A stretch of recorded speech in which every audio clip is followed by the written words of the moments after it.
Hi, I'm Jim Raposa with the Aberdeen Group.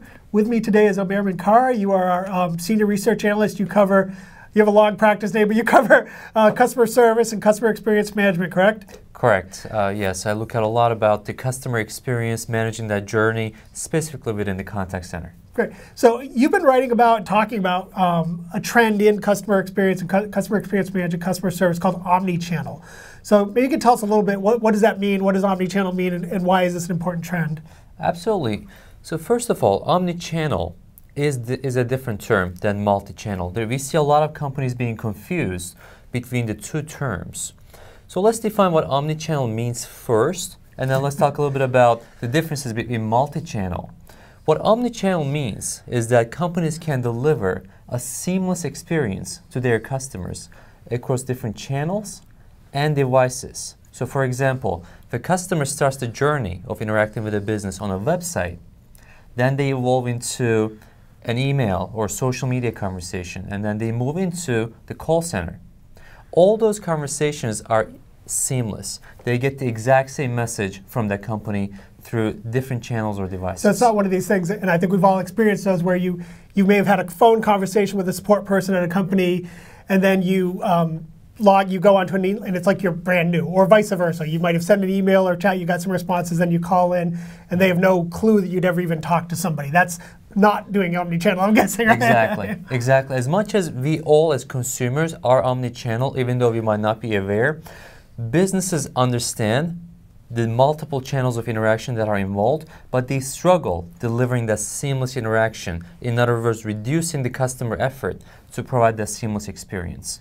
Now, from the definition of multi-channel and the differences perspective, multi-channel means that a company uses different channels as part of its customer interactions.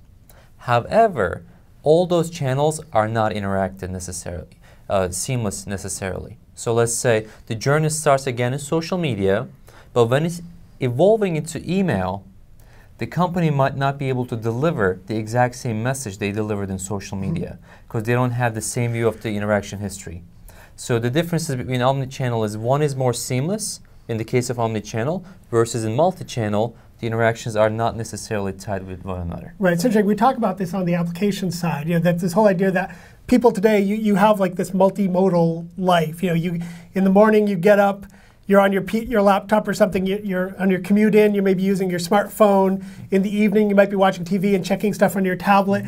And it's not just a matter of like, oh yeah, I'm using this, but you want the app, the experience, whatever it is, whether it's a customer service thing or just an app that you're using, you want to have the same experience and continue from where you were on each device and each communications channel. So what is, you're talking about this as a trend in customer service, and clearly some businesses don't do this or are struggling to do it. So what are some of the challenges that they have in doing an omni-channel approach? Absolutely, and a great question. The biggest challenge we see among businesses is lack of visibility into customer data collected through different channels. So as a call center, for example, or contact center, I'm collecting a lot of information, let's say from my IVR, from my phone conversations in the form of call records. But there's a lot of information that is already collected by, let's say, my marketing team as part of email campaigns, by my sales team when they're out in the field interacting with the customer. If all these data are not integrated, then you're not going to be able to deliver that seamless experience. But even when you integrate that data, you still have to provide that data access to all the stakeholders involved in interactions with your customers. So if as a sales rep, I'm interacting with one of my clients, I want to be able to know when was the last time the same client called into my contact center. What did they say? Why did they call for? Without having that sort of insight and expertise, it's not easy to deliver on omni-channel programs. So to sum it up, visibility on data and giving access to that data to the stakeholders involved in those interactions. So if I was a representative of a company, I run a customer service operation, if I asked you, what would be your key points of advice if I was planning on taking an omni-channel approach, what would be the 2, 3, whatever, your key points of advice for me? Sure, absolutely. The first and foremost that I would share would be determining what channels work. A lot of companies jump in the omni-channel or multi-channel wagon just because they feel that they need to implement a social media initiative. Right. They need to use mobile as part of customer engagement policies. But do their customers really want those channels to interact with the business? For some, it might be true. For some, maybe the customers would rather prefer another channel, such as live chat, that might not already be a part of the channel mix. So it's important to understand what are the customer preferences, conduct surveys and focus groups to understand the customer's preferences. Once you understand that and incorporate those channels in the channel mix, then you need to work on access to data. What are the sources of data coming from different channels? And that's where you bring in the IT team, the experts in data management, to understand where are the data access points for different stakeholders in the business. Are they integrated? Are my sales reps able to access the notes of my contact center agents? If that's not the case, then you can map those process workflows and streamline them for easier access to data.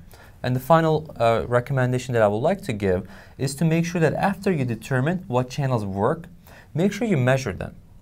Determine what metrics are right for your business. Is it customer satisfaction, increase in revenue, reduction in cost? Whichever are the right metrics for your business, start measuring them and look channel by channel to understand how each channel performs. If one of them falls behind, you want to dig deeper into the reasons why, so that you can constantly improve on the performance of each and every channel.